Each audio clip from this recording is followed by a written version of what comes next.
It's time now for our perspective guest. And today we are talking to Aurélia Sellier, the founder of What Dance Can Do, an NGO that believes simply the act of moving your body to music can change your life.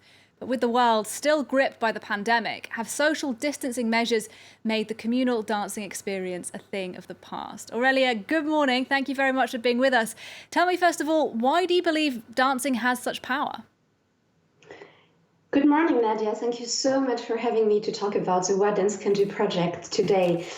Well, we believe with our team that dance is more than dance, and dance is not only fun, which it is, it's a lot of fun, but it also builds up, especially for young people, for children and young adults, their resilience, their strengths. It also gives a skill set that you can use in any area of your life. So we're talking about resilience, we're talking about discipline, we're talking about memorization, we're talking about concentration, presence, relationship to your body, collaboration, relationship to others. So we have seen working together, once again, with children and young adults, a lot of them going through harsh times because of poverty, because of illness, because of exile, how dance is actually changing lives.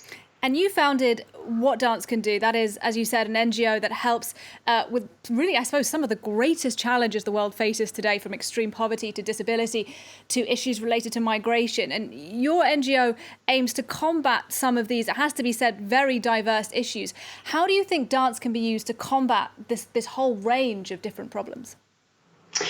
Well, in many different ways. As I was saying, dance is about building up resilience. It's a new energy that you can use. It's a confidence. So, for instance, how we started the NGO, we flew down when it was still possible to travel far to South Africa, to Cape Town, together with a photographer and friend, Selina Meyer. And we met there a dancer, a choreographer, a social entrepreneur, Theo Ndidwa. And Theo grew up during the apartheid in a very poor family in the township of Guguletu, against all odds and totally by pure chance. He fell in love with classical ballet as he was a little child when he was 7 years old, I think. And then he became a professional dancer.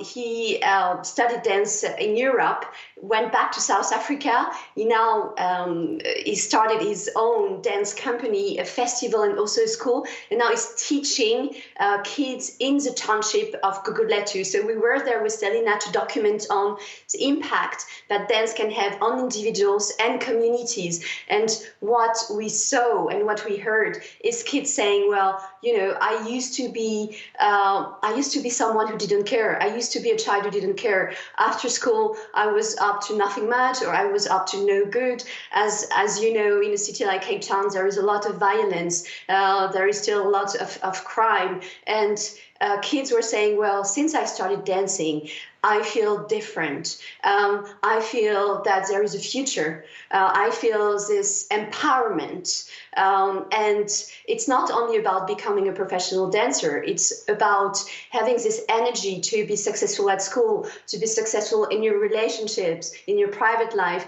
and to be successful in a future professional activity. So we saw this in Cape Town, and we collected such stories along the way. And after a year, we decided to start the NGO. Now what we do is we are present in hospitals in Paris and in Switzerland. So in hospitals, what it is about to give an escape, to give joy and share beauty with children who are facing illness, which is unfortunately an extremely current topic. Obviously, we had to put on hold our work in hospitals. Also, we were able to come back a few weeks back to the Necker Hospital in Paris. So also in Kenya, working with children who are facing extreme poverty in the slum of Kibera. May I ask you about that, about your work that you do in Kenya? Because many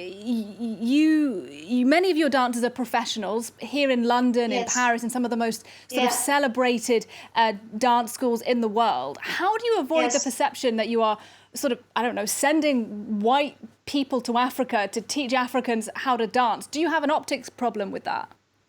Yeah, so what we do is a collaboration. So I didn't have time to mention it earlier, but we collaborate with local organizations. So for instance, in Kibera, we collaborate with a wonderful nonprofit organization called Anos One Fun Day. And the teachers there are teaching dance the whole year. So African dance and classical ballet. And when we go there with dancers coming from different places in Europe, we mentioned London, Paris, we have dancers from many different countries. And what we do is we actually learn from each other. We learn from the kids. We learn from local teachers. It's about exchanging. It's about connecting. It's about connections. Dance is about connection. And we also to have a sustainable impact, we also work together with the local teachers who don't have always access to a lot of training, of technical training as well. And we have workshops together with them. So that's how it's all about collaboration, and it's not about knowing how to dance and teaching it. It's about having an exchange. So let's talk about collaboration then, because how do you do that in the time of the pandemic? I'm sure the logistics have had to change for you, but dancing is supposed to be a communal experience, isn't it?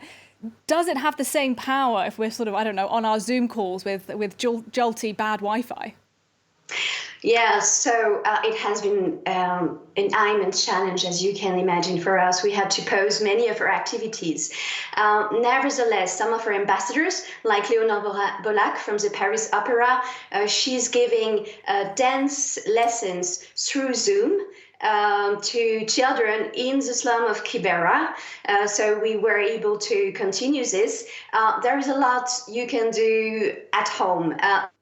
What is very important to mention today, as many dancers, many artists are going through immense difficulties and struggles in these circumstances, is, as you said, dance and art is about connection. And this connection is what keeps us alive. So the connection you get, and I'm not talking about 5G or I'm not talking about social media here. So the connection you get in a theater, sitting in the dark together with people you maybe would never have met, watching a beautiful choreography together, or the connection you experience on the street when instead of fighting, you're getting into a dance battle, or the connection you experience in a studio in a group of dancers, so professional or amateur dancers who are coming from different horizons, different skin tones, who have different views and beliefs, is something that we absolutely need to protect and defend. I hope that you can continue to protect it, Aurélia Sellier, but I'm really sorry to have to cut you off. We are out of time, but thank you very much